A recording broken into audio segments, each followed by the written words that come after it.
Hello, everybody, and welcome to today's edition of Beyond the Ordinary Show.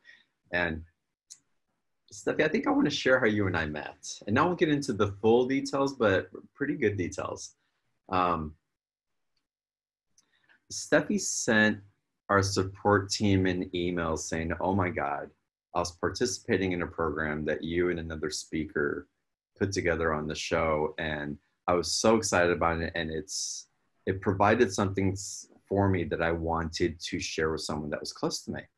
And I shared it in my enthusiasm, and I'm so sorry because I didn't think about the implications of the energy exchange.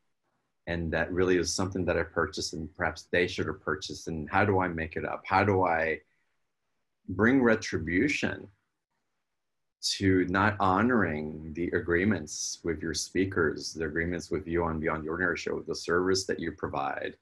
And Steffi, if you will, you were in a quandary. You were a little panicked about it actually, because you were so wanting to stay in your alignments and your truth and your integrity. I was, yeah. Share a little bit more about what came up. Yeah, so I was out on a walk the next day after I'd done that, truly out of the goodness of my heart, right? It flowed out of me. She needed this. I gave it to her, and I was on the walk the next day. And like many of your listeners, John, I'm not interested in creating any new karma in this lifetime, right? We're completing that stuff. So all of a sudden I got it like, oh, that was so out of integrity. And integrity is something that I really have chosen to live my life by. It's a really high value that I sort of measure every choice that I make and every action I take. Is this in integrity? Meaning, is this in alignment with who I am and what I stand for? And I'm a course creator. And so in that moment, I was like, that is completely out of integrity. And I'm also in this space, though, of not making myself wrong, because I spent the first 40 years of my life doing that and beating myself up and being really hard on myself. So I wasn't feeling wrong, but I knew there had to be a way to complete energetically on it so that I could feel good and in alignment and move forward and have the space clear, because I am not interested in working with energy leaks in my life or things that don't have completion. And so that, I was on the walk and I thought, oh, maybe I'll pay it forward and I'll do an extra donation to the shamanic fund next month. And I started rationalizing and justifying and doing all these things. And finally I said, you know what? I don't know. And I don't know is a very high state of being. And I handed it over. I said, Spirit, you've got to show me what the next right move is here. I have no idea. I'm open. Show me what to do. 15 minutes later on my walk, I got the message and Spirit said, you have to email the company. And I was like, oh, really? Of all the things, but I got it. And I sat down right then and there on the curb. I emailed, just the general information line. And I said, this is what happened. This is the impact to you. This is the cost. Here's what I'm committed to doing. And is there anything else I can do to clean that up with you? And I sent it. And it was really interesting because I had to release all attachment to the outcome, right? Which is such a spiritual practice. Like, I don't know, maybe you were going to turn me into the authorities, or God forbid, turn off my access to Beyond the Ordinary, right? And so I just had to trust it's what Spirit told me to do. I took the next right action. And then a couple of hours later, I heard from you directly. Yeah, it wanted support. I saw the email and I was compelled to open it. It's rare for me to do that. And I opened it and I read it and I just smiled. And I sent back an email that was basically just, thank you for just acknowledging it. And yet, an energetic exchange is something that we insist on for our speakers. That's how the work is valued. That's how we put it out. It's already offered at a very generous price for almost all of the speakers. Right. But it wasn't done intentionally. And there's something else coming from this, and pass it along in a way that feels balanced, so that the energetic exchange. But for this purposes, I don't intend on charging. It was something like that. I don't intend on charging, but thank you for showing up in this particular way. That alone was healing for me, the platform, and for the speaker as well, which we shared with the speaker. But then I knew I needed to connect with Steffi, and that's like, oh wait, hold on a second, there's something there. And we connected, and I actually, before I connected with you, I looked at your website, and it's like, oh, hold on a second, she's doing something cool here. And it really piqued my interest, because it's not only because it's in the shamanic realms and that speaks so closely to my heart and to my being. But the energy that, Steffi, that you were holding in your expression of those arts and that connection and the intimacy that evokes through that spirit. And something came alive that I knew I needed to connect, and we were going to collaborate somehow. And not to get into the rest of the story of the yeses and the nos and all these other things, but here we are on the show. I had a private session with Steffi, what was it, about a month ago, and she led me through this beautiful session and ceremony and what was waking up in me. It was just so wonderful. So I'm excited to have Steffi here with us, guys. And again, long story into how we met, but also so important into the calling of integrity, but also in the integrity, our self-awareness of how our actions do have implications.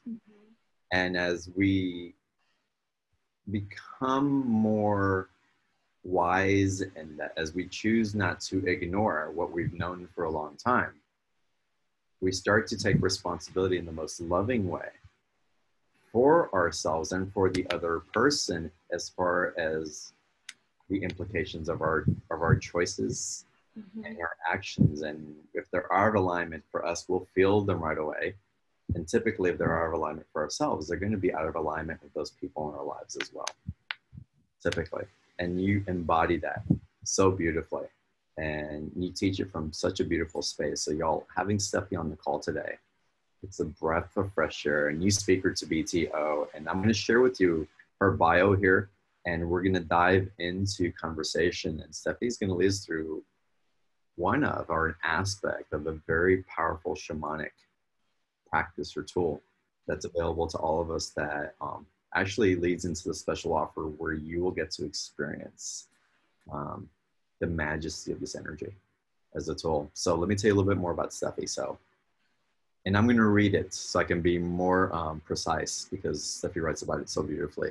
As a shamanic healer, Dr. Steffie Funk works with stressed out seekers, uninspired urbanites, and burnt out professionals who have an inner sense they were meant for something greater. How many? That's a lot of y'all.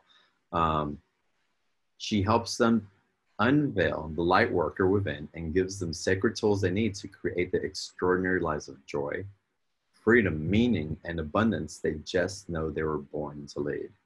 Steffi walks between the earthly and the energetic realms and helps her clients do the same, allowing them to ditch effort for ease and force for flow as they awaken to their divine purpose and remember who they are and what they came here to do. With a doctorate in natural health and a bachelor's in psychology, Steffi has been refining spiritual strategies for nearly 20 years. Her expertise... Lifetimes. I know we've known each other from lifetimes. Right. Yeah. Her experience includes advanced shamanic practitioner training through the Power Path School of Shamanism, as well as direct experience studying and working with the, is it Huichol shamans? That's the Huichol shamans. Huichol shamans of Mexico and the Shipibo shamans of Peru. She's the creator of the Medicine Wheel Manifestation Program, Unveil Your Inner Shaman, Create Your Dreams Business, and the Soul Purpose and Activation Syndrome. Oh my God, I said syndrome. System. It's not a syndrome, it's a system. Dang it. Steffi, welcome. Thank you. Welcome. So happy to be here. So honored to be here. So grateful that Spirit led me to you. Well, and I want to ask you, from reading your bio, something that really sticks out to me. And how is it that you help people to awaken to their divine purpose and to remember who they are? How does one person show another how to do that? Yeah, that's a really great question. And it's funny, I think oftentimes our mess becomes our message. And so throughout my life, I spent years angsting. What's my purpose? What's my purpose? If only I knew my purpose, then I would do it. God, what's my purpose? And it was painful. And through that, I discovered the shamanic medicine wheel. And I discovered it as a sacred manifestation tool that when I walked through it, I want to say I found my purpose, or my purpose found me. Mm. And what I got that, you know, through doing that was that we each have medicine. So in shamanism, medicine means anything that heals us spiritually. So a lot of us know about spirit animals, right? They each have a quality of the divine that we can call on. Well, we each have medicine. We each have our quality of the divine that we can call on. And our shamanic medicine for the world, or just our medicine, I'm going to call it our spirit medicine, is that perfect combination of experiences, strengths, gifts, talents, interests, joys, desires, and yes, even our messes, because our mess becomes our message. And so what I found was that through these shamanic tools and through the use of energy work, using actual energy work and directing the energetic realm, I was able to effortlessly manifest my divine purpose, which is helping other people find theirs, in a way I never could before, when I was constantly banging my head against the wall, like, what is it? What is it? And I think a big key to it is that we spend so much of our time looking for answers out here, and they're not out here, right? So what's so beautiful about the medicine wheel is it is a container that allows us to find the answers here. And they're here when we can turn off the noise enough to hear. And that's what the medicine wheel allows us to do. So I just walk people through the medicine wheel, and I give them I don't want to say just, because that minimizes the sacred tool, right? I walk people intentionally through the medicine wheel using the energy of the 4 directions, and teach people how to do the same energy work that I did, so that they too can clarify and manifest their divine purpose, because the world needs it. I mean, we are definitely in a space right now where it's ripe time for us to be pouring that medicine. So tell us about the medicine wheel. What does it entail? Yeah. So, and the first thing I want to say is that what do I want to say? Not all medicine wheels are created equal. Not that there is one that's better than another, but I do want to say that various lineages have different medicine wheels. So if the medicine wheel I speak to isn't exactly like the one perhaps, someone in your audience has learned, it doesn't make their medicine wheel wrong or mine right.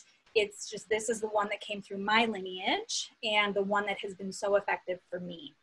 So in the medicine wheel, we always start in the East. And the East is the great void. It's the unknown. It's the quantum field. It's the realm of pure potential. It's the darkness before the dawn. And it's the place where we finally, after years of seeking, right? My divine purpose, what's my purpose? I finally, in the East, let go of the search. And I laid it down and I said, I don't know. And I don't know is a very high state of being, because it's the space for spirit to come through.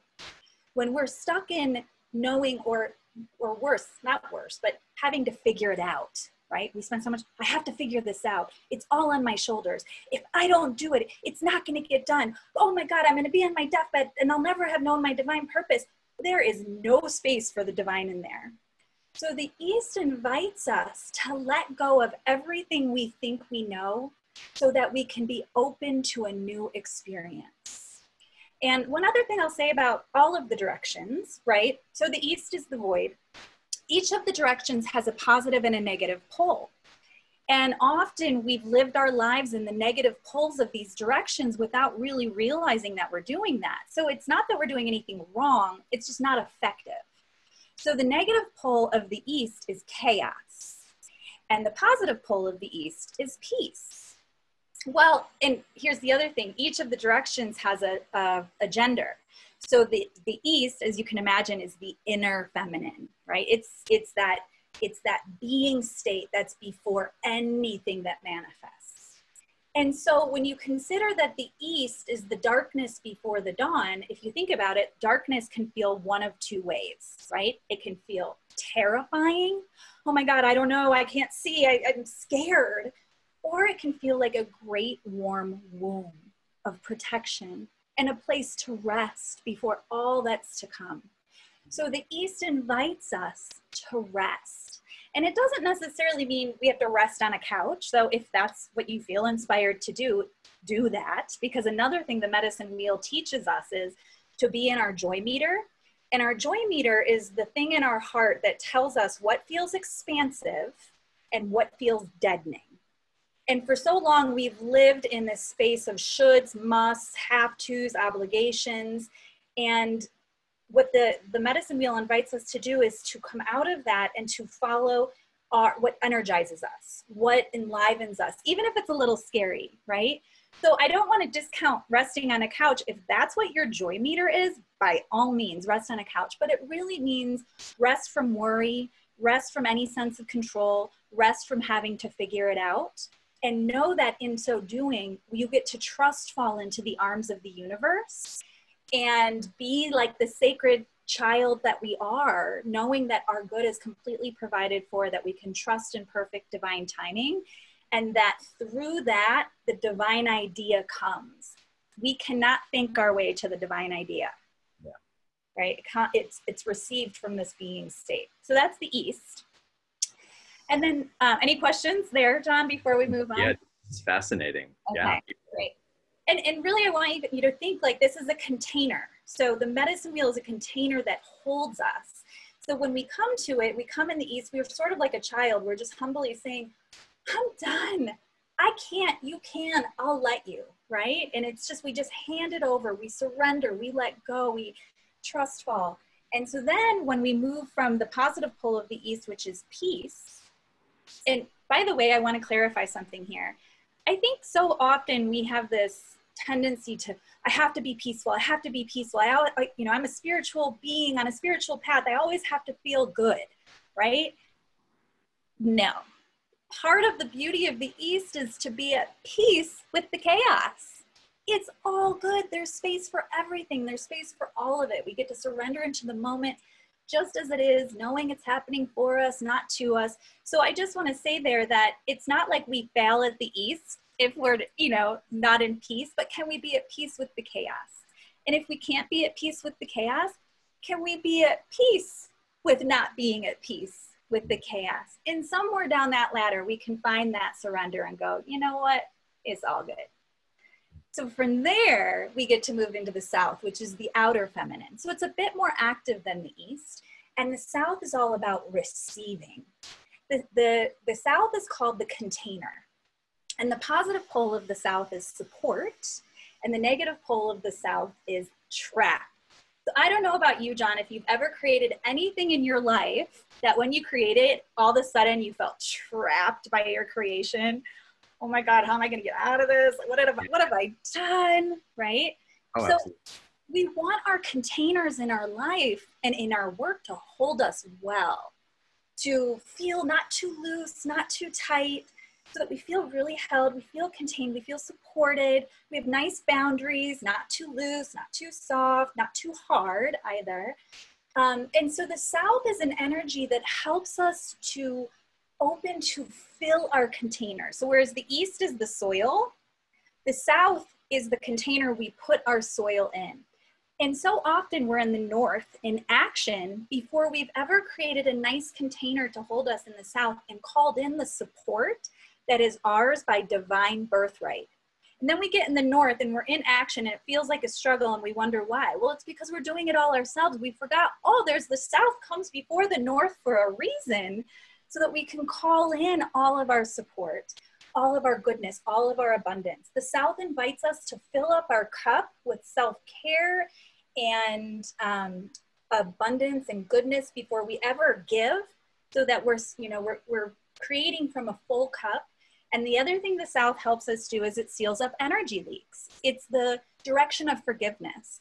So when I took that step with you, John, of sealing up that energy leak where I said, this doesn't feel good to me, this is out of integrity with me, and if I don't seal this up nicely, I'm gonna have a hole in my container, and that's not a functional way to operate, right? So it's really a realm of karmic forgiveness, and really sealing up things that distract us from our purpose, like chocolate, eggs,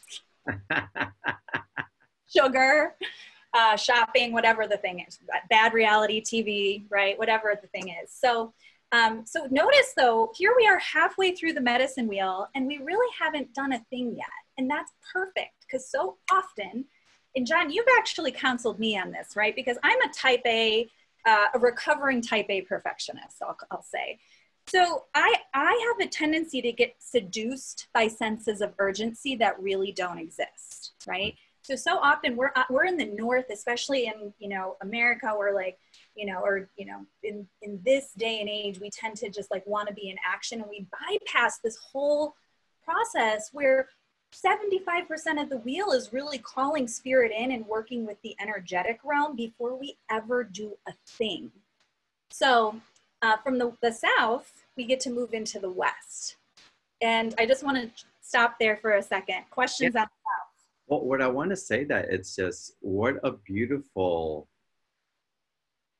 container for really practicing for receiving. Right. Not only from the divine, but also the mirror in relationships and other aspects in this human dense form. So to even realize that, because so many of us try to, well, from my experience, it's most of my life, it's generating out to create relationship, to do things. And instead of sometimes just the waiting for that to show up in its authenticity creates a depth of intimacy that can't be forced in other ways. Yes. Yeah. Yeah. And I mean, that which is ours cannot pass us by. Right. And the South reminds us of that. Mm-hmm. It reminds us that just by being, we are enough to receive. Yeah. Right. And, you know, I like this phrase, I am worthy because I am, but I am in capital, right? Like, I am worthy because I am, right? I am the I am presence, and so are you. And so the South invites us to just really receive and open to all of our good without having to do a damn thing. Wonderful. Which is a relief. Wonderful. Okay, so before we get into the next aspect of the wheel, everybody on the call, you are going to have an opportunity to ask Steffi your live questions. We're going to get into that in a little bit later on the show. And to do that, you can raise your hand by clicking on the participant button at the bottom of the video where you're watching from. And when you click on that, you'll see the hand pop up with a couple of other buttons. Just click on that and I will know that you want to ask your question, or you can type your question into the Q&A box there at the bottom as well. So I wanted to put that out there. All right, Steffi, let's continue the next aspect. The next. Right. So now we move from the peaceful East into the supported South, and then we move into the clear vision West. So the West is masculine. It's the inner masculine, and it's the place of where I really teach a lot of energy work methods, because it's, you know, 99.999% of everything is energetic, but we live like it's 99.999% physical, and it's not. There's so much that we can direct in the energetic realm so that our work in the North is like, it's like, I like to think of it like this is a lever, right? So when we work in the energetic in the West, it does this, versus when we try to work in the North without doing any energy work in the West, we're like, oh, right? So there's so much we can do before we ever get in the North. So the West invites us to have intention. And I know a lot of people on this call know about intention, right? But here's what's interesting about the West is the positive pole of the West is clear vision. The negative pole of the West is obsession. And this is where we get, and I've done this, right? I've created in the past, before I had workings of the medicine wheel, things I was really excited about. And I got so excited, but then I couldn't sleep. I would wake up at 4 in the morning thinking about it. The first thing when I woke up, all I could do was think it. I was obsessed. And the West reminds us that if we are in obsession or confusion, we have forgotten that spirit is in charge. So we're getting ourselves involved in the house, forgetting that all we get to do or need to do is claim the what and let spirit take care of the house. So the West invites us to say, I've got the clear vision, spirit, I'm programming, you know, and I'm claiming what's mine energetically, because you know how I know it's mine, John? I've been inspired with it. Spirit doesn't play games, right? So if I've been inspired with it and I have a desire for it, it's mine. And I get to use the West to name what's mine And then the moment I go, well, shit, how's that going to work? Spirit's like, don't you worry. I've got the hows. You stay on the what. And then I can be in clear vision instead of obsession or confusion. And the West invites us to dream big. Like, you know, those dreams that you might even be so embarrassed, like to actually tell someone at a dinner table, because they would go, who do you think you are? That's what the West is like, dream big.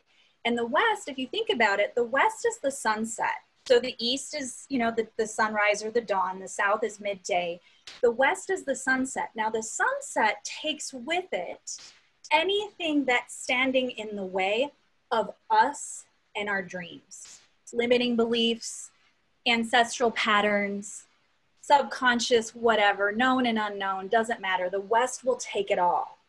So that whatever says, like when I say, oh, this is my dream, this is what I'm dreaming, and then I have that moment of, well, how am I going to do that? That'll never happen. The West is like, don't worry, I'm going to get rid of that limiting belief that says you can't have that. So you can dream big and have really clear vision. Hold the what, I'll take care of the how. So the West is a really powerful direction. It's wonderful. Yeah. And no, I want to keep, well, the one thing I did want to bring attention to is that when we are in that dream big, and sometimes we do get into is like, who am I?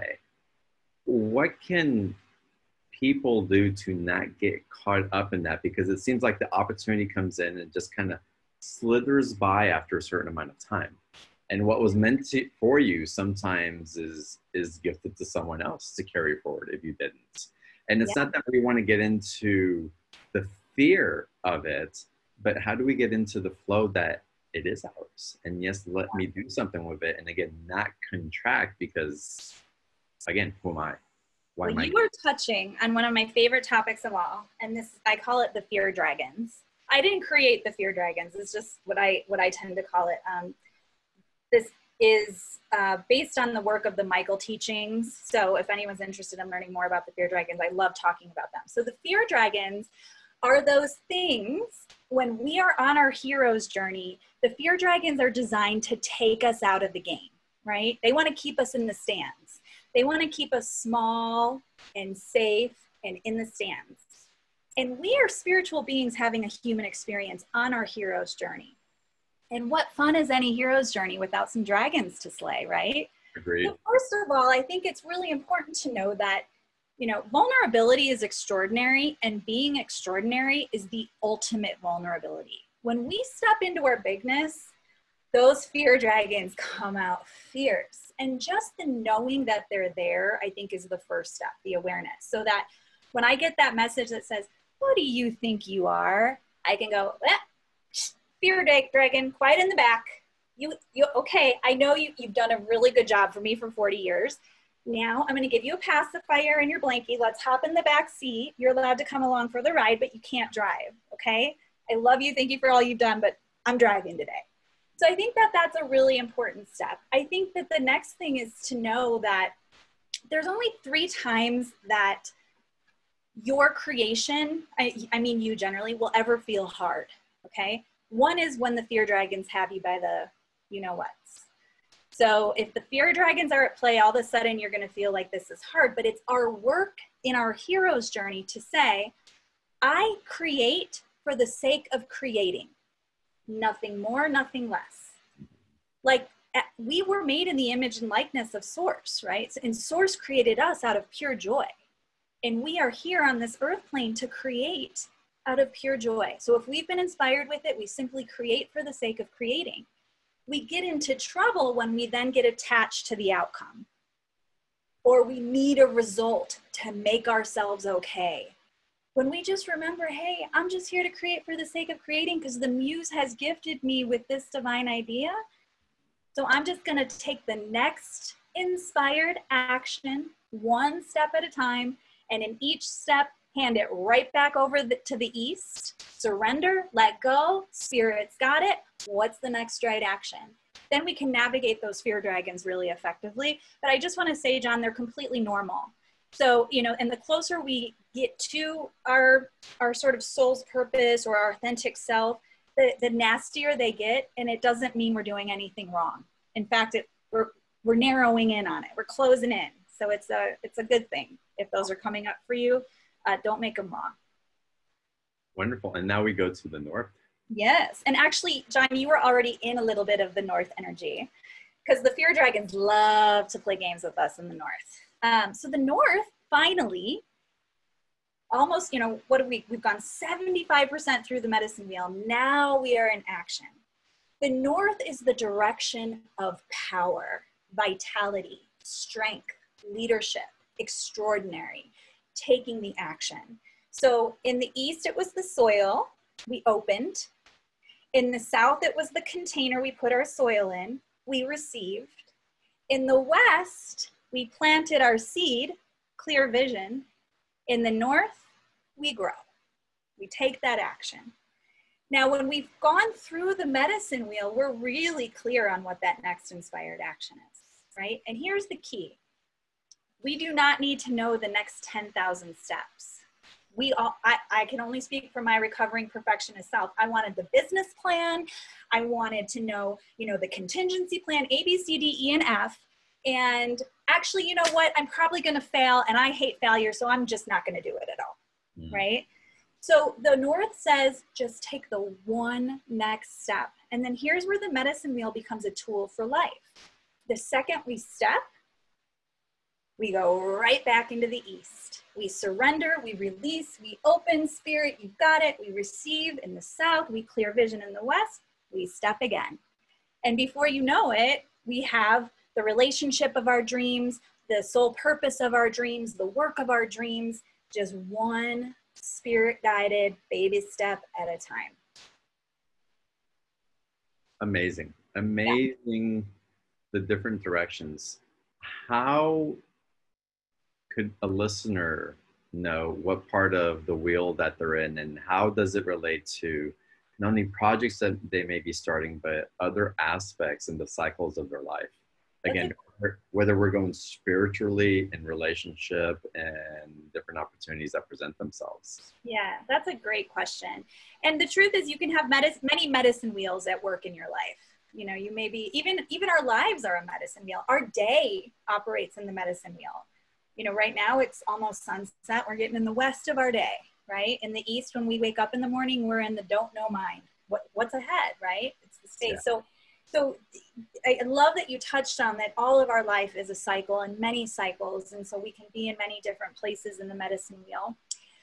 Whenever somebody starts working with me, whatever they're working on, whether it's relationship or soul purpose or dream career or whatever it is, they're always starting in the east, because that's where we begin. And that, that is the medicine of the east is crucially important to being able to drive the rest of the medicine wheel. But there may be other places in their lives where they're feeling, like maybe relationship, they've got nailed, right? So they're in the north in relationship, navigating it, here and there through the medicine wheel, but in the north. One of the things I want to draw light to is that the medicine wheel is a compass. So what's so beautiful about it is, if, let's say, something comes up where all of a sudden I'm obsessing. Oh my God, I'm obsessing. I can look at the medicine wheel and say, where did I fall out of my positive pole? Oh, the west. I'm in obsession of the west. What do I remember about that? Oh, I'm falling into the house. That's spirit's territory. All I need to do is get back into the what.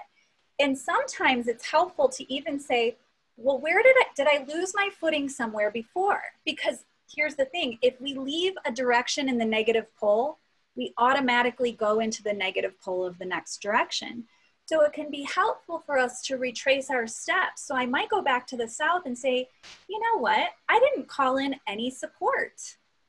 I didn't set up solid containers in my life so that my work is my true work, and my play is my true play, and my learning is my true study, and my rest is my true rest. And so I might even need to go back to the south to shore that up and call in some energy of the south so that I can get into the west in clear vision. So it serves to allow us to sort of see where we are and course correct. And when you have the medicine wheel, which is this map, which I have in the medicine wheel manifestation program, I don't have it to show you right this very second. You have a literal map that you can look at and see where am I? Oh, I'm in the negative pole of the east. I'm in chaos, you know, or the north in struggle. Oops, better go back and course correct in the west and get in clear vision instead of obsession. Does that answer your question? That does not answer my question. How have your clients used the medicine wheel in their lives? Like, what has changed for them? What opens up with them when they work with you? And again, you use so many different tools, but this is definitely one that's like really, it sounds like it's core from some of your work. And by the way, Steffie's sessions are amazing. She uses this and your intuitive power, truly a true shaman, to go in to those places that we would call the darkness or the shadow, and to bring that up and excavate and integrate. Your capacity is just phenomenal, to feel what's coming through.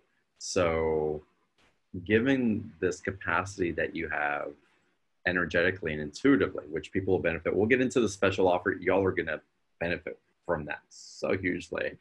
But again, as an empowerment tool, aside from working with you, how are your clients using it and how are they benefiting from it? Again, what's changing for them?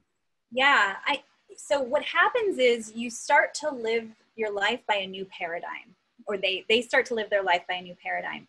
And you know, it serves as such a great reminder where in the past, for example, a client would feel full of fear and doubt, like this call, for example, right? Like they have a big call coming up.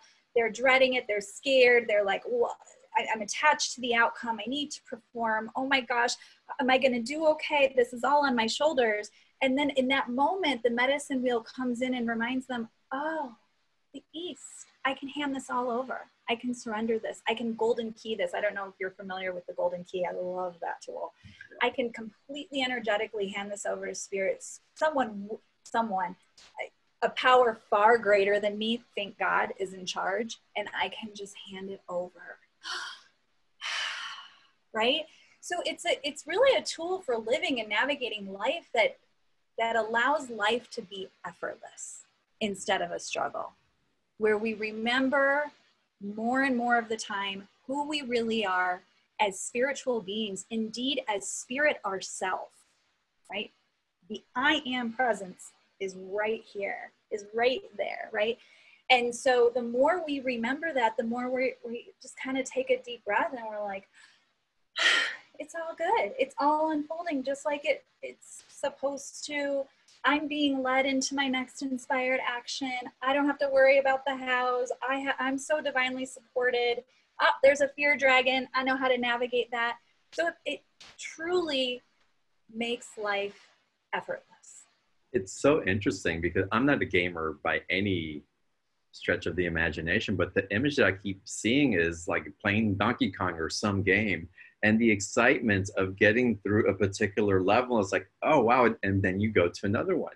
Yeah. And it's exciting to be there. It's like, wow, I did that. You don't want to go back to the other level because you've done that already. It's like you go through that so easy, piece of cake. You go to the next one and then to the next one. And but there's an excitement to it. There's not like, I'm gonna die if I don't get there, or what's wrong. It's the whole playing the game and going through the wheel and seeing what powers you're given and what magically shows up. It's amazing. You nailed it, John. And one of my favorite analogies is, and I hope this lands for you, because, you know, I know it can come across as a little bit maybe callous, but, you know, this earth plane is like a virtual reality, right? We're spiritual beings. We came to this earth plane. It's a dense reality. Everything looks like matter. We know it's 99.99% energy. It's like a virtual reality game. And then when you can kind of remember, oh, it's just life, then you can learn to play the game really well. Yeah. And master the game and have fun with the game. And remember that you can lucid live. You can create the dream to be whatever you want it to be. And then it's fun. Yeah. It's really fun. Or cooking with hot grease then. It's awesome. Yeah. You know what? Let's get into some Q&A. There's a lot of people with their hands raised already. Okay. Great. Do that. We'll get into, and I'm sure some of the questions here will get answered through the medicine world. But y'all, this is a fantastic opportunity to be here with all of us and to ask Steph your personal questions. So I'm going to go to Let's see, Kat, I'm going to make you a participant, a panelist, because I want to see you on video if that opportunity exists. So Kat, um, let me see. I thought I made you a participant or panelist. I see Here you. you are. Kat, I am unmuting you. Perfect. Oh, hi. And if you can turn on your video, that would be awesome, if you're decent. Well, I'm just decent. Hi, I'm so glad you showed some video. Welcome to the call. Thank you so much. Thank you. Hi. This is just really, it's just really beautiful what you're sharing, and I appreciate it. And you're really like weaving together concepts that I've heard for years, but didn't really understand their depth and how they all weave together. So it's really beautiful. Thank you. And yeah, Jen, you had asked earlier, like, how do we apply it to our lives? And I think I can tell that I get stuck in between the idea and the implementation, right? Like I do it again and again and again. So I'd love to hear a little bit about how I can. Do you have a specific, Kat? Is there an area of your life? Let's go into that. Yeah. I have 3 different directions of writing, and they're like completely different directions. And I'm passionate about them, but then I kind of freeze up. So when you freeze up, what is the voice in your head telling you? There's sort of like, who am I? Like, I'm not an authority on this. Then there's I don't know enough about this, right? Pieces like that. Okay. Yeah. Yeah. So what I'm sensing is you're dealing with the fear dragons. Yeah, that was cool to hear too. Yes. So there's a couple tools there that I would invite you to use. One is just to like, have you ever read The War of Art by Stephen Pressfield? And it's okay if you have. Familiar, but I don't recall. And here's all I want to say about that is this. You have the muses have chosen you, dear one. They have chosen you. There's three styles of writing waiting to come out of you. And there's time for all of it, because as we know, time is an illusion. So what you really get to lean into is this idea of, I get to create for the sake of creating. And in the North, you're given this, what in shamanism we would call a bid for power. So Spirit is saying, Kat, I'm giving this to you. Are you up to the challenge? Are you ready to step into your power? And then you have the choice. So you can either let the fear dragon seduce you back into being small, or you can say, all right, I'm stepping, and take that next inspired action. And I would really encourage you to lean into your joy meter. So if there's something in it where it feels overwhelming for you, right? Because it sounds like you have so many great ideas. You're like, where do I start? And I don't know if that's coming into play at all. What is the realm of expansion? What is the realm of enlivening? And start there and do that. And here's one other thing I want to say about that is the very nature of expansion, the 10s on our joy meter. Expansion means pushing beyond the edges of our comfort zone, right? That's what the nature of expansion. So of course it's going to feel scary. Of course you're going to be like, am I up to this challenge? That's the bid for power.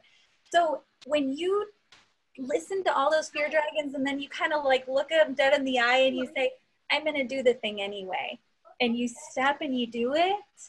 Now you not only have empowered yourself by following that 10 on your joy meter, and you just keep creating for the sake of creating, nothing more, nothing less. Remember, no attachment to outcomes, because that's what shuts us down. What's everybody going to think? You know, what if there's no market for this? Well, what if everybody else is doing it? I mean, the piece in our head is crazy. It contradicts itself in the same breath, right? So when you just simply take that step, create for the sake of creating, you not only do that for yourself, and you're going to birth your medicine into the world, which is what Spirit's whispering in your heart, like, Kat, this needs to be written. The world needs this. You have healed agreements waiting to read these words, right? So you're pouring your medicine for us. We benefit, and energetically, by you stepping into that, you give all of us permission to step into that too. And to not let the voice in our head be the thing that tells us that we're not allowed to play in the game, you know? So just, I think just recognize the voice is normal. Thank you very much for your input. I'm going to write 5,000 words today. Next morning, thank you very much for your input. I'm going to write 5,000 words again today. And then when you get done with your day, hand it all back over again, because you're going to be like, ah, this is shit. This is amazing. It doesn't matter. You just create for the sake of creating. Nothing more, nothing less. You've been gifted. That's beautiful. Let them flow through you, dear one. Does that help? Was that helpful? Yes, it's gorgeous. Thank you so much. Hey, Kat, I'm going to give you one bit of perspective on the label for yourself. Yeah. Other than calling yourself a writer, set that aside and call yourself an artist. Mm. The artist doesn't have to get it right. The artist expresses from their being, from their soul, from their heart, from their emotions, and from their experiences. And I feel that that's what you're doing. So there is no getting it right. And if you were to get it right, you're just regurgitating what the world has already received. You're gifted to bring something new. So allow that to flow through your expression. Be the artist, not the writer. That's awesome. Thank you. Yeah. One last thing. I'm sorry. This just came through for me, for you is I feel like the South would be really helpful for you too. Calling in the medicine of the South for good containers to say, this is when I show up for my muses between this time and this time every day. Come hell or high water. This is what I do. And I write with no attachment to the outcome. That would be a really good South container to hold your artistry. And so you show up no matter what the voices in here are telling you. Ah, wonderful. All right, Kat, good luck with all your creations and thank you for doing it. Blessings. Amazing. All right, let's go to another question now. I have a question that came in from Jay Glass. Jay Glass writes, Steffi. Jenny G is asking, if the spirit takes care of the how, where does free will come to play? Well, free will is in the what. So the what is, we get to tell spirit, this is what we're claiming, right? We get to honor the desires of our heart and say, hey, that which I desire is that which I'm meant to have. And if I've been inspired with it, I've been given the means with which to create it. So I claim this. This is what I own. I want to, I claim a career I love that gives me financial freedom, for example. So there's your free will. That now you're telling spirit, all right, you take care of the how, give me that, or even better, right? I'm not picky. If it's a career I love and it gives me financial freedom and creative freedom and location freedom and all the freedoms, great, right? So the free will comes in us claiming what is ours. Beautiful, beautiful. All right, great question. And let's go to a panelist now. Doreen, I'm making you a panelist. And I'm going to ask you to turn on your video for us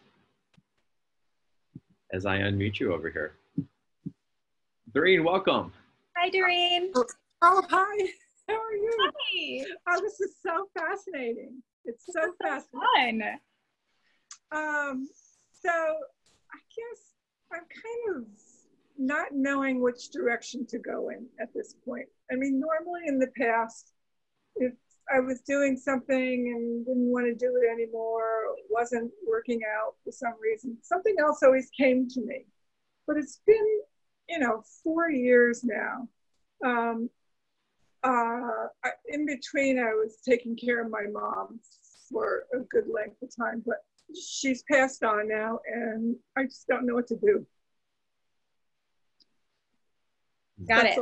Yeah, you're not getting that next inspired action. No, and it's so weird for me. Yeah. So I would invite you firmly and warmly to nestle into the womb of the East. Okay. And the East would tell you, and in fact, I can, one of the ways that you can energetically work with the directions is you can wake up in the morning and say, Spirit of the East, we completely surrender this idea that I need to figure out what the next thing is that I need to do, right? I completely hand this over. I let go of any sense of control, having to figure this out, and really intentionally work with the energy of not knowing, because so often we make that wrong. And then we're in resistance to not knowing. I should know and I don't know. Oh my gosh, I need to know. Well, what is that? I am that type of person too. Right. That's the chaos of the East, right? The chaos of the East is the resistance. It's when we say the way things are is wrong. This is not how it's supposed to be. That is the definition of chaos in the East. I invite you to embrace the idea that where you are is perfect. It's right. You don't have to figure it out. You get to rest. You get to surrender. And I would ask you to, if you feel called, if you feel inspired, wake up in the morning. Spirit of the East, I hand this completely over to you. Let me rest from worry, any sense of control, any sense of needing to figure this out. Show me in perfect divine timing what my divine idea is. And in the meantime, I hand it completely over to you. And every time your mind wants to start cooking up again, what's my divine idea? What's my next move? What's my next right action? Hand it over again. Trust fall like the beautiful spirit daughter you are into the womb of the East and open. Open to receive. I was it got to the point where I was thinking, well, I'm 71 now. Maybe I'm just supposed to relax and not do anything. But that doesn't work for me. I'm laughing. Thank God. Yeah. and no, here's, Doreen, you know why I know that that's not for you? Because that's not what your heart wants. And No. That what you desire is that what you're meant to have. So there is something cooking, and there's this beautiful beingness that the East wants to offer you as like a sort of birth canal for your idea to come through. So to intentionally embrace the energy of not knowing instead of being in resistance to it, that's going to open up the space for the divine idea to come through. But here's the paradox. You can't do it to get the divine idea, right? Right. You do it for the sake of doing it, for saying, I trust while I surrender. I trust you, Spirit. I trust you completely. And then the divine idea flows through. Excellent. Yeah. And I have a lot more tools to teach you on how to work with that East energy so that you can harness it and really. Yeah. I'll say, Doreen, you may want to hang out and listen to the special offer. Absolutely. It is robust. Steffi really showed up for VTO. So we're going to get into it in a second and come back. John, I think this would be perfect for you based on what you shared with me. So. And can I just say, John, this series has been phenomenal. I'm just really have enjoyed it so much, and I've learned so much. And I actually had a private session with Veronica that was fantastic. Wow. And thank you so much. You're very welcome. My honor. It's so much fun. Thanks for calling. It is. All right, bye. Steffi, I want to ask you a question. Now, I have a question about self-sabotage that came in that I want to get into in a little bit. And I'm going to save that for after the special offer because it's so juicy. Okay. I said juicy. Oh, my God. But I did. There it is. Juicy a bad word? Do we not say juicy? It's actually a running joke. Hold on. Where'd Steffi go? You stopped my video. Well, that was silly. Here, let me start it. Oh, I can't. The host stopped it, it says. Ask to start video. There you go. Well, I give full permission of the use of the word juicy. So there you go. Anyway, so we're going to get into that in just a second. And your video you should be able to turn it on now. I got it. Awesome. So I wanted to ask a question about the medicine wheel because a lot of times I'll start things on the East and I'll have all these inspirations coming through. It's inspiration. I'll go south and I am planting the fields left and right. There's so much that's sowing in the fields. But then when it gets to the West, it's like, it's not, the harvest isn't starting to come in. The action isn't happening.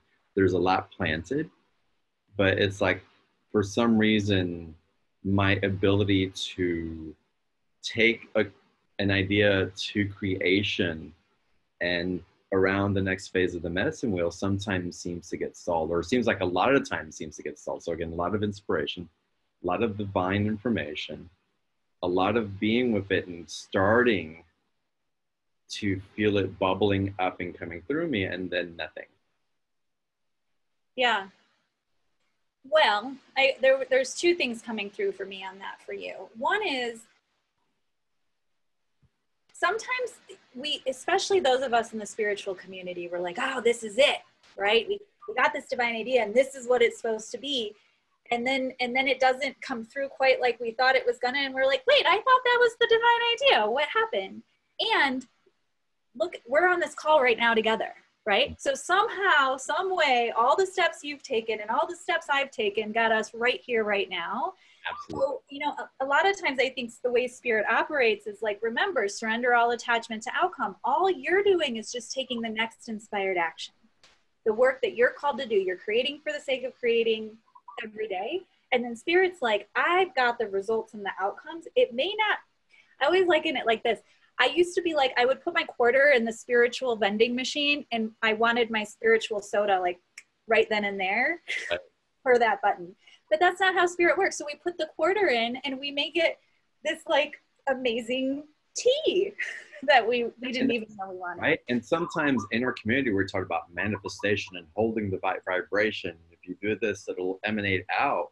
And there's this impatience that grows with it. There's a, well, spirit gave it to me, it's mine. And so I'm sharing this for anybody who feels like you get all this inspiration, then nothing happens, or you have to wait, or it just sits there, and a lot of people start to feel inadequate because I'm supposed to be a healer. I'm supposed to create this. I'm supposed to have clients. I'm supposed to do all these things, but it's not growing and I don't know why.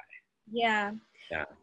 Yeah. And I just can't underestimate, and I'm not saying that this is true for you, John, but I cannot underestimate the power of action.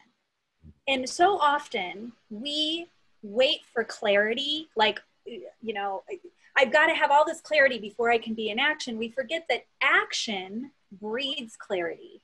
One step at a time. Hand it over, step, release, right?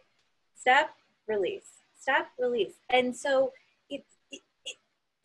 then from there we get to course correct and we say, ooh, I didn't love that as much. I'm going to step this way. Or, ooh, this is really good. Give me a little bit more of that, please. And follow our joy meter to the next right action in each moment. I think what a lot of us do is we get stuck in wishing, dreaming, hoping, praying, intending. Right. And we forget that there's a step, like the universe needs to match our energy. Yes. It rises to meet us. So we've still got a step. Then the universe matches, then we step. And I'm not saying again that that's what you're doing or not. I totally get that, and I appreciate it. And for me, it's like if you're not willing to go on a date, how do you know you're going to get married to that person, right? Right. So it's like you got to start putting into action and seeing how the relationship feels to you as well, because again, it is part of that free will, and how we choose to create, what we say yes to and no to, and then how we're met in it with what we're carrying it, and then which aspect of the medicine wheel, the dense one, the heavier one, where it's like, oh, we're going into that part of it, or are we in the integrity of why? And so there's other aspects to it. It's beautiful. And you bring up a great point about the impatience dragon, which is one of the 7 dragons. It's my numero uno. And the impatience dragon would have us believe in a lack of divine timing. It has us believe in FOMO, fear of missing out. It has us believe that if things aren't happening on a certain clock, they're not meant to be. So I think in a lot of cases, it's just for us to say, hey, am I stepping? Yeah, I'm stepping. Oh, but now I'm attached to the outcome because I feel like it's supposed to be happening this way in this timeline and it's not. So I better just give up, right? So to be able to look that impatience dragon in the face and saying, not today, dragon. I'm going to keep stepping. I trust divine timing. Spirit's got me, right? Then we don't give up so easily, because remember, the dragons are designed to keep us out of the game. They want to take us out. So what a perfect excuse. Oh, this isn't flowing as easily as it's supposed to. It must not be meant to be for me, right? Spiritual people do this all the time. It's supposed to be so flowy, right? So it's a dragon in disguise. I love it. Such a great perspective. All right, fantastic. So we're going to get into the self-sabotage question here in just a little bit. Okay. I'm excited to get into that. And I'm really excited about the special offer, y'all. So on this page where you're watching the video from, just above on the fold, you'll find the special offer button. Click on that. Or type into your web browser. And actually, April is going to type in the link in the chat box as well, so that you can click on it from there. Or you can go to your web browser and type in beyondtheordinaryshow.com/Steffie22. Steffie, and the number 22, and it'll take you to that same page. And you're going to land on the Medicine Wheel Manifestation Program, which is huge. Again, what you've included in here with live courses and all that, I was just like, when you called me and told me you were doing that, I was like, you're crazy, and absolutely yes for our audience. It was a 10 on my joy meter, so I had to do it. Awesome. Not had in the old paradigm way, had in the new paradigm Let way. everybody what they're going to receive by participating in this with you. And are we starting, what, 2-3 weeks from now? Yeah, we're going to start. The live kickoff is going to be 3 weeks from tomorrow. And I've made sure to front load the pre-launch with tons of amazing goodies and bonuses for your listeners to dig their teeth into before we actually do the live launch. So that will allow everybody to join. And for those that get in sooner, they're going to be able to dive into a lot of really cool course material right out of the gate. You have so many tools. You pull all these things out of the tool chest. It's amazing. It's amazing. I love thinking, I'm a warrior soul archetype, so I love thinking about me on my hero's journey, and all of you as well. And, you know, the dragons and all the things. And we've got these like spiritual quivers of sacred tools, and we can just like pull out whatever sacred tool we need as we need it to be, you know, be heroic on our journeys. So yes, I love tools and support and processes. So go. So tell us what we're going to get by participating. Okay. So it is an 8-week program that is going to take you completely through the medicine wheel, from the east to the south to the west to the north. It includes a pre-launch section that, like I said, is front-loaded with goodies, including the 12 laws of divine purpose. These are universal laws that you can rely on as short as gravity for clarifying and manifesting your divine purpose into the world, so that you can work with the flow of the universe instead of against it. It also comes with the medicine wheel in question, the one we've been referring to this whole time, the actual map itself, as well as a very succinct overview of the medicine wheel. This is all in just the pre-launch, John. This is just the pre-launch section. I've also recorded for you your 4-episode Sacred Heroes journey. So you can really orient yourself, like where you are in this earthly journey, and what it really means to be honing in on your soul purpose through the medicine wheel work. So that's all in, and plus much more in the pre-launch. And then in each of the 4 modules, this is what I think is so exciting, is I'm going to include a live group shamanic healing to usher in each of the 4 directions. So shamanic healing uses shamanic energy work to clear out energetic blockages that are standing in the way of you and you, right? Meaning what, big Y you, right? Like who you really are. So it's going to eliminate all the crap conditioning, the lifetimes of karmic stuff, everything that we've built up. That's because I can see a lot of these questions in the chat we haven't gotten to that are like, well, I know what I want to do. Why can't I do it? Right? This works at that subconscious energetic level to clear out the stuff, the blockages, the stuck energy that's standing in the way. So each of these 4 calls, because there's 4 directions, are going to include the shamanic healing. It will also include a Dharma talk with intuitive coaching and guidance, speaking directly into the energy of the group and what the group needs to be able to move forward with each of the directions with power. And also I'll be including additional sacred processes and things that are coming in for me for you as we go. So 4 live shamanic healing calls for each of the 4 directions every 2 weeks.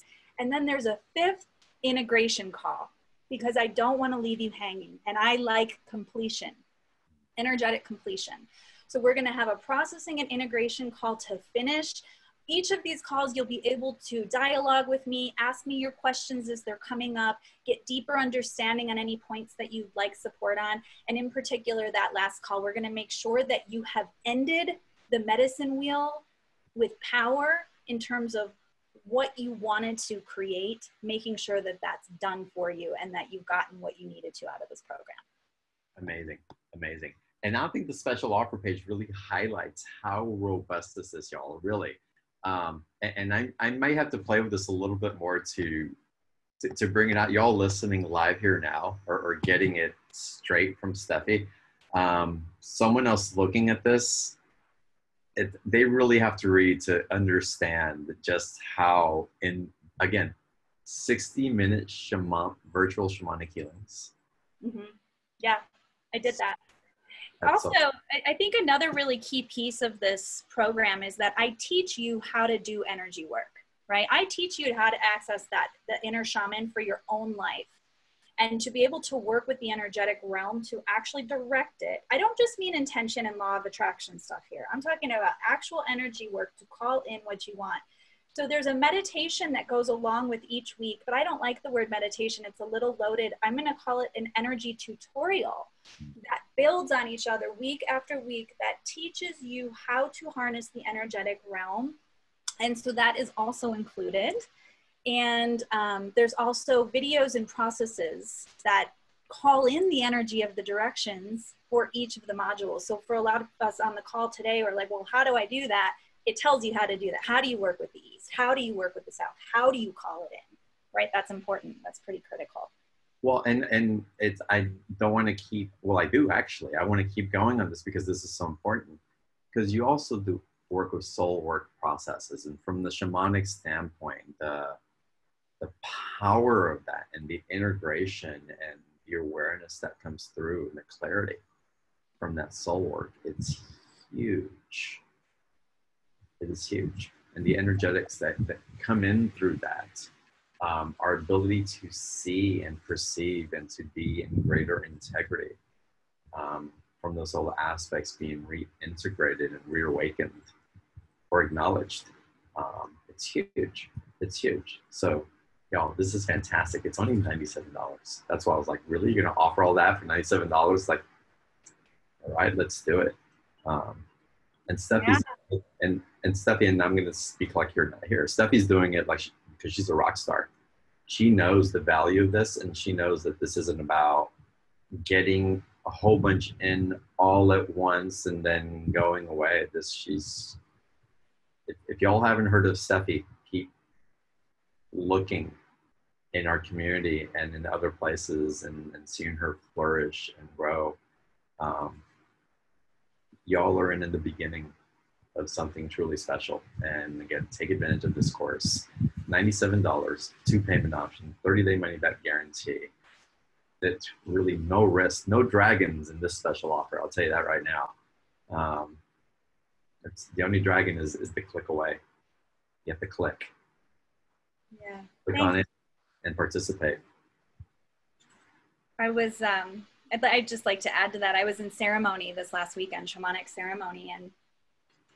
And, you know, with the chaotic energies that are happening during these times, I've really found that the ultimate spirit lesson for me inside of that is to come right back here, right? My own sovereign divinity, my I am presence, my higher self, and inquire here, you know, how do I be a way shower, a frontline light worker in the ascension? Like, what is my medicine? What is my role? What is my next inspired action? And the message I got was that my medicine is as a space holder for other people's greatness. And I stand for people. And this medicine wheel program priced at this rate is because I stand for people's greatness. Amazing. Yeah. Amazing. Again, y'all take advantage of it. Again, to do so, the link is in the chat. You can scroll just above this video where you're watching us from. Special offer buttons right there. Or you can go to beyondtheordinaryshow.com /Steffie22. Steffie's Steffie. Steffie 22. Take it to that same page. All right, Steffie, let's get into Summer's question. Summer, Okay. thank you so much for writing in. Summer, okay. Hi there. I've been working on I'm working on honing my brand and stepping into my power, but wrestling with a feeling of inauthenticity and self-sabotage. I have moments of clarity and then moments that tell me I am delusional and then back to the clarity again. Do you have any tips, Steffi, for helping me to remember my power and then becoming more efficient through the not knowing moments? I feel like I know my purpose, which is to do work like yours, but I feel like I have learned my purpose before I was or am ready to step into the role. Okay, so the first thing is, no, you did not learn your purpose before you're ready to step into the role, my dear. The fact that you have an interest in this, that you have a desire in this, I'm going to tell you something really important. This is not your first rodeo. You have done this before, like as in lifetimes before. So I want you to just know and stand in that power right now, me telling you that if you've been inspired with it, it's because this is yours to do, it's yours to pour, and you're getting it all in perfect divine timing. So that's number one, like know that. The second thing for you to know is this, like completely normal, totally normal. It's completely okay that sometimes you feel really clear and sometimes you feel kind of blocked. I think the East would say, can you not make it wrong when you feel blocked, right? So there's going to be moments where you feel really flowy. There's going to be moments where you don't feel flowy. When you make it wrong that you don't feel flowy, that's where you go, I'm no good at this. I better give up. This isn't for me. This isn't flowy enough. I must not know what I'm doing. This is never going to work, right? So just notice those fear dragons. Notice by the way, self-sabotage is one of the 7 dragons. One of the 7, impatience, self-sabotage. We've already talked about 2. I go into extreme depth on the fear dragons in the program, by the way, and how to deal with them, how to work with each of them. Just know they're normal. Know it's a fear dragon. Let yourself, sometimes you just need to have a bad day and you just go to bed. You know that when you sleep, you get work done energetically, you wake up and you're back in the game again. So the key, sweetie, is just like, don't give up, because the fear dragons want to take you out of the game and they want to tell you, you thought you could do this, but you can't. That's a fear dragon. Just know it's not real. It is not real. Your medicine for the world, we need you. We need it. And so just keep creating for the sake of creating. Show up and do the work. Take the next inspired action. Release all attachment to the outcome. Stay out of the shoulds, musts, have tos, obligations. That's another thing we do as business owners is we take these courses and we go, well, that's how the experts are doing it. I guess that's how I have to do it. We had a conversation about that earlier. Yeah, we did. We definitely did. Exactly. And so it's really important for us to come back to our joy meters and what feels expansive for us, create for the sake of creating, take the next inspired action, hand it over, let it go, and then step again. Yeah, that's wonderful. And the fear though, because sometimes we go back into, okay, I have everything that I need, but something's missing. And I'm giving it back to the divine. I'm giving it back to the East, but I'm not getting a clear message from the East. And so what is it in that bouncing back and forth, and how can we be more in the flow of being open to receiving the clarity to take the action? Well, one of the things we can do energetically is in our daily, again, the word meditation is a little loaded, but let's just call it our daily practice. Mm-hmm. That at the end, well, there's a couple things. One, turn the analyzer off. We're not going to think our way to the next inspired action. So it's a really great practice when you find yourself in your head a lot and you're overthinking, what's my action? What's my action? What's my action? Literally take a light switch in your brain and picture that it's on a dimmer and turn it all the way to the off position and drop in here. And then at the end of your energy practice every morning, open this space and feel the divine wisdom flowing into the heart and really receiving the guidance, and without any expectation, right? We're not waiting for that spiritual soda can with our 25 cents. Like I'm supposed to get a download right now. Where's my download? Where's my download? But there's an energetic opening to receive and trusting with per the spirit of the East and perfect divine timing, we're going to get exactly what that next move is. And then not overthinking our next move. Just take the move. Just step. And it's beautiful because again, in the course, again, there's so many tools, so many different awarenesses. It's really taking the shamanic walk through the jungle to see what spirit animal shows up, what inspiration is there for you, and noticing the different signs and interpretations that are being given. Yeah. The journey, even the fears, the signs of the fears and being in relationship with that. Going through initiation sometimes. Right. To burn and to purify also. There's different aspects that show up, and again, you teach it so beautifully. Thank you. It. So again, the special offer is going to answer and give specific tools also to work with. Exactly. All the tools are in there. And John, you just reminded me of something really important, which is that sometimes the next inspired action is to go for a walk or clean the house or take a nap or go to bed, right? It's sometimes like spirit may just tell, like, just cry or just go to bed or just go look in the sun or whatever. And that can still lead us into, okay, and now the next, because the goal is neutrality. From a place of neutrality, we can hear. From a place of grasping and attachment and what is it, we can't hear. There's no space for spirit to come through. So you just made me think of that as, yeah, that's another really great tool that's also in the program. Well, and on top of that also, what comes up is that sometimes if we can interpret self-sabotage as a delay, well, sometimes there's the gift in the delay. There's clarity coming through. There's these other things, like I can call it self-sabotage, but perhaps there's a wisdom coming through. And if we can interpret as everything is always happening for me, that's so everything true. is always happening to me, That's so true. you fall into the peace of the East. That's so true, because I have a client right now and she's opening a studio and she hadn't ordered anything for the studio and she was really getting down on herself about it. Like, I'm self-sabotaging, and I'm like, I don't think you're self-sabotaging. I think you're just waiting for that perfect energy to come through so that you're ready and you're like, yes, this is what I'm going to do. And so sometimes you're right. There's this tendency to make ourselves wrong and to give ourselves this label.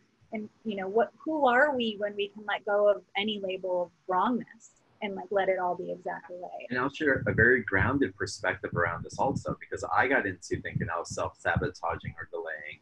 Last September, I was having conversations with a few speakers about doing a live program, maybe in Sedona and Seattle, like presenting live on stage. And I had some great people on board that were absolutely, yes, let us know. And they kept texting me and emailing me, what's going on? Are you going to give us dates? And it's like, it's not coming yet. It's not coming. It's like, and about 3 months into it, I was like, it sounds amazing. It sounds fantastic. It sounds like people will show up for it. And it's a no for me right now. And I don't know why, but I have no energy for it. And I was thinking, am I self-sabotaging? Am I being lazy? Am I distracted by something else? And I had those thoughts also. You know, I've done a lot of work, but it still comes up. Right. Human, it still comes up. Yeah, you and I in the beginning too. And I just remembered the great pause with capital letters, right? The great pause, honoring the great pause. There's so much wisdom in it. And in allowing ourselves to get neutral. And if we have time, there's a little process I would love to share, but I don't know if we have time. We will have time. Okay. And that's wonderful. So with that great pause that came up with in May, the event we were planning was for May, 2 months ago. Right. It wouldn't have happened. No one would have traveled to it. We would have right. all these things because of COVID. It just would have been completely right. blocked. And while it all felt good, it wasn't moving forward. And I had to trust that pause and not try to force it, not try to judge myself into what everybody else is saying yes, and just really being in my integrity. Mm-hmm. Regardless of what other people thought. It's like it's just a no. And as beautiful as it can be, a relationship, a job, an opportunity, a traveling experience, if it's a no, you and I had this experience also. Yeah. If it was just a no, and it's like, okay, I'm just going to pause it here. So yeah. I wanted to share that it's applicable. And there's very grounded examples of how that happens, and trust yourself. Yes. Trust yourself in the divinity of that. I do want to go into the process. Before we do that, y'all, Steffie's special offer, you know how to access it, but I'm going to say it again just in case. Click on the special offer button right above this video. Go to beyondtheordinaryshow.com/Steffie22 or look for the link here in the chat box. I'm repeating it only again because it is so freaking valuable. But I hope that y'all take advantage of it. It's just, I think this is huge and a tool that I truly believe you'll have for life. And if you start following Steffie and start going through her programs and doing that, I know I've done my job well because I am handing you off to someone that I think is extremely capable and helping you to see with new eyes and be with the freedom of your beingness. It's so wonderful. Take advantage of it. And of course, the replay. We'll have that up a little bit later this evening, and they'll be available in video and audio so that y'all can take it on the go, sit down with Steffi and me here on the couch again, whatever you choose, but it'll be available all weekend long. So again, we'll send the link out for that a little bit later, and you can always access replays by going to beyondtheordinaryshow.com/replays. I want to get into the process of you, Steffi. Before we do that, I have to ask you, what are you feeling with the current energies that are kind of swirling now? Because again, you're extremely intuitive, very oracular with your energy also. And how are you applying that into your particular medicine wheel, into what's showing up for you and how you're leading others? Yeah. Well, I will be the first to admit, I've been doing some shadow work. I love shadow work. Yeah, I've been doing some deep shadow work over the last several weeks, and I had to go deep within my own shadow as well as the collective shadow, and really see what's here. And you know, John, I mean, I could get into a whole lot of galactic history right now around, you know, star seeding and Atlantis and the fall of Atlantis and what happened in the fall of Atlantis, and how what's happening right now is there's a lot of recreated energy, and we have a choice right now for how we're going to be in this chaotic energy that's happening, right? And so there's the ascension, which is, I believe everybody on this call is part of the ascension, right? And we all are at the end of the day. We all are. Everybody, we're all rising. But what happened for me was I got sucked into the chaos. And for somebody like me, it was a really weird place to be. I was like, I don't want to vibrate there, you know? And I got that I actually needed to go into it a bit to really feel into the depth of the fear that's out there, and the scarcity and the control, and like so many things that are happening. And I almost feel like I think I told you this, John, I was in like the washing machine cycle, tumble, dry, low, and I was just kind of all spun out and spun around, and it was like a portal. This whole thing, these last couple months, you know, everything that's been happening has been a very powerful portal for the ascension, for us to access really high vibration energies, call in the light, anchor the light, etc. So this portal like kind of chewed me up and spit me out the other side, and I got the biggest clarity, so much clarity. And I thought, okay, if we can't, and I don't say this in a fear-based way, so just hear me out for a second. If we can't trust what's going on out there, and why would we? It's the earth plane, right? Everything's duality. There's all this stuff happening. And we're not sure about the leadership out here. Where does that point us? What is the biggest, strongest, most powerful leader we have? It's right here, right?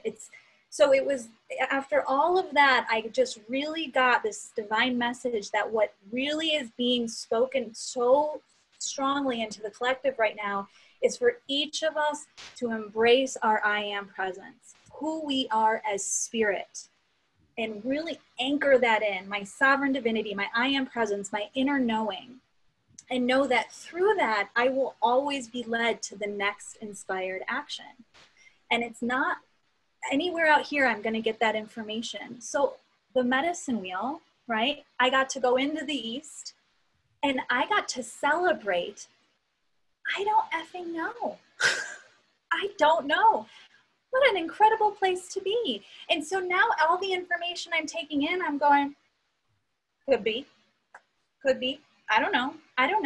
And that frees me from being so attached to anything out here about the story of what's happening, that there's space for the divine idea to come through here, and to use the medicine wheel to birth my next inspired action in each moment. Because even though I'm on purpose and I'm living my purpose, there's still more action to be taken. And so it's like I've gotten clearer than ever in this portal of like, okay, next inspired action right here. Does that answer your question? Oh, it absolutely does. That's phenomenal. And I want to get into the process also. So let's do that. And before we go, there is a tool I want to share with everybody. It's so simple. Okay, great. And as you're going through each aspect, each direction of the compass of the medicine wheel, perhaps when you pause on it, you just stop and claim and remember and say this out loud. if you're in confusion or awake, if you're in joy and in creation or in resistance, regardless of it, just pause and claim out loud. Maybe even look in the mirror as you say it. Say, I am love. I am love. If you're confused, I am love.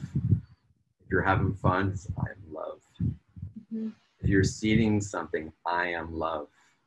As you're in action of what you're creating or what it is that you're sowing from your turn around the wheels, I am love. And by imprinting that in each one of the aspects, the purity of your light will not only be a gift for your being, but we feel that eminence with so much more clarity and purity and resilience that it serves the rest of the world. So thank you. Love it. Yeah. Love. Yes. Yes. So good. Yeah. And we have so much freedom of choice. That's another really big thing that's coming through for me is this freedom of choice. We always have freedom of choice, and you know, not to be discounted. And I love that, John. And you know, another thing I think that has been a real big movement for me, and then I promise I'll get into the process, is for a long time I felt like, well, anchoring love and light is enough. If I just anchor love and light, I'm raising the vibration of the earth plane, and that's enough. And I'm not saying it's not enough. That might be the next inspired action for some people. But what I got was, I anchor love and light so that I can get the truth of my next action from here. And then no, because there's still, again, there's action is still, spirit needs to meet us, right? There's like an energetic match or an energy exchange. Right. So that was my missing piece that really came through for me really clearly lately, is like, and what's my next action? Well, anchoring love and light can also be a shamanic dance, because if we're anchoring that in, what's it meeting within us that's ready to be in harmony with that love and light? You're right, because when I was in that shamanic ceremony the other night, what came through for me is I'm a space holder for other people's greatness. So there's a big, I'm holding the space, right? So there's not even that much action in there other than those great creating containers for other people's greatness to pour out. So you're right, like it's a dance, and sometimes it's a receiving and sometimes it's a giving. So anyway, good stuff, really good stuff. I am love. Okay, I want to share with you guys a process, because I'm getting a lot of in the chat without being able to read through all the questions very specifically and talk at the same time. But I'm kind of getting the general gist of this. And so a lot of what's coming up in the chat is like, I know, and I'm still not doing the thing, or fear is taking me out, or, you know, that kind of stuff. So this is a process I want to it's very brief.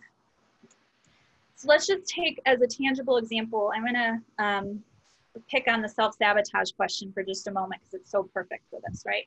I'm in self-sabotage. I know what I'm supposed to do, and I'm just not doing it, right? So there's a story there that is the fear dragon. So the very first thing that you do in this process is you just recognize there's a fear dragon at play. That's number one. I see you, dragon. That's number one. Number two, recognize that the dragon is telling you a story. So in this case, you can't do this. Who do you think you are? Oh, my self-sabotage, right? There's this story. Drop the story. Okay, so we've identified the fear dragon. We've dropped the story.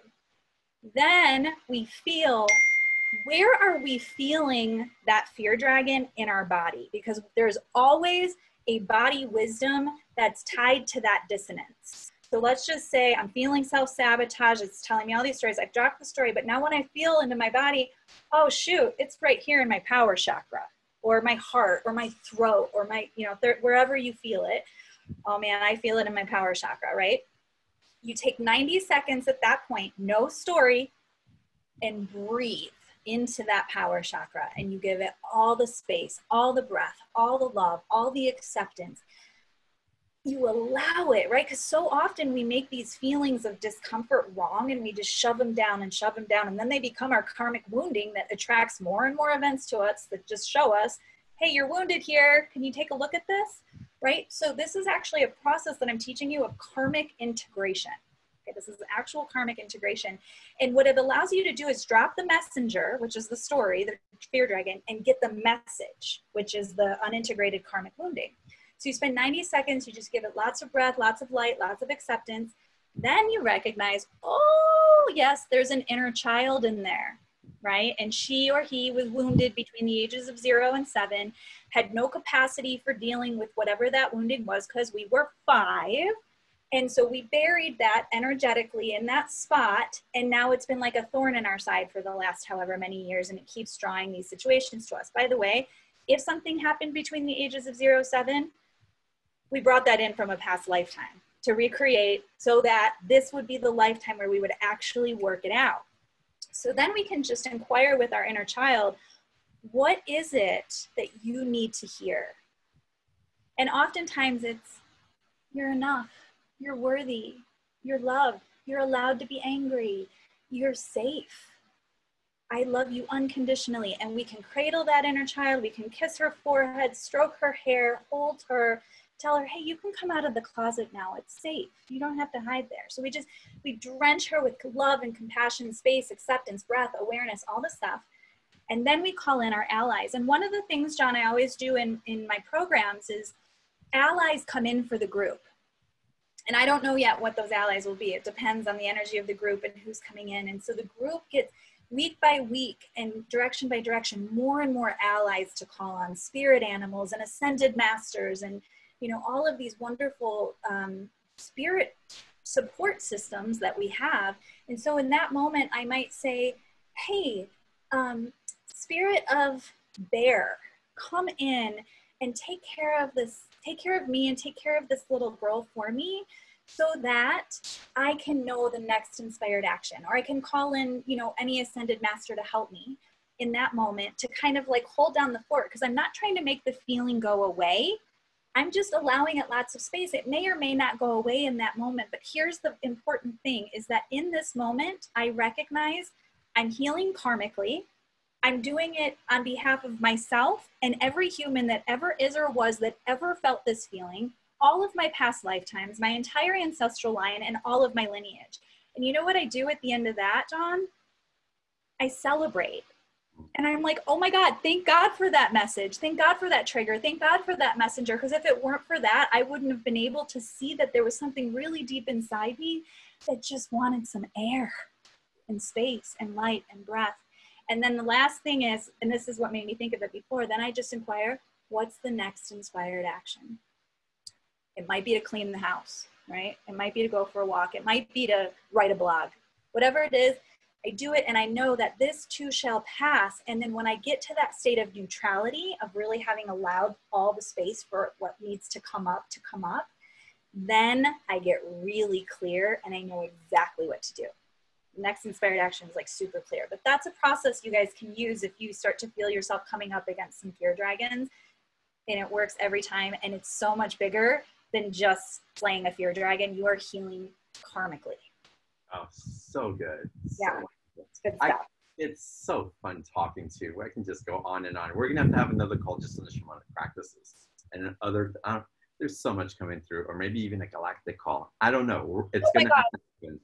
Right? It's Excuse me, John. I would be all over that. I would be thrilled to do that. That'd be so much fun. So that'll come up. But to get deeper into that integration, y'all, the special offer. Yeah. Click on the special offer. Go deeper, Steffi. Acknowledge us. And I do have to say this, and I'm not saying, I had a conversation with Steffi earlier about scarcity. But I have to say this because this is really about the integrity and the honor of what's being offered as well. That, Steffi, I can't imagine that you will continue offering this special offer at $97 anywhere else or on your website or anything else. This is really special, y'all. And at this price, it is amazing. And I'm sure it'll go up on Steffi's website after it expires here on the show at the end of the season in about a month. And it'll probably be a lot more of a financial exchange. Yes, an investment. And John, if you recall, you did tell me in our very first exchange to pay it forward. And that's exactly what I'm doing with this. Amazing. Yeah. Amazing. Y'all take advantage of it. So wonderful. Again, click on the special offer button. The link's in the chat box. You already know where to find it on BTO. I won't keep regurgitating that one. We'll send the replay link out a little bit later this evening. Watch for that and follow everything Stephanie. She's amazing. Thank you so much. It's been such an honor, my friend. I'm so, so, so thankful you're in my life, and to everybody on the call. Thank you so much for sharing this space with me. It is truly an honor to be here with you. Yes, everybody, it's my honor to be here with you as well. Namaste. I bow to each and every one of you. Aho. Aho. Send you my love and a huge hug, and I'll see you on the next call. Bye-bye. Good. Bye.